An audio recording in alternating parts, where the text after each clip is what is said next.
येथील इंदिरा गांधी सामान्य रुग्णालयात रेबीज प्रतिबंधक लस संपल्याने कुत्रा चावलेल्या रुग्णांना उपचारासाठी कोल्हापूरच्या सीपीआर रुग्णालयात पाठवण्याची वेळ प्रशासनावर आली आहे।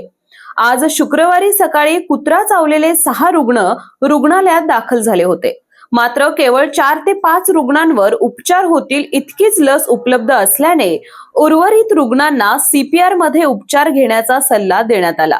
या निर्णयामुळे रुग्णांच्या नातेवाईकांनी संताप व्यक्त केला। वरिष्ठ वैद्यकीय अधिकारी संतोष पोळ यांनी तातडीने सीपीआरच्या वैद्यकीय अधिकाऱ्यांशी संपर्क साधून रेबीज लस तात्काळ उपलब्ध करून देण्याची विनंती केली। यानुसार शनिवार दुपारपर्यंत लस उपलब्ध करून देण्याचं आश्वासन देण्यात आलं आहे।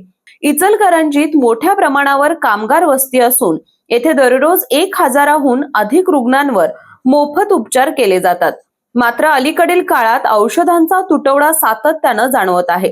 वैद्यकीय अधिकारी वारंवार पाठपुरावा करत असतानाही या समस्येकडे दुर्लक्ष होत असल्याची भावना व्यक्त होताना दिसते।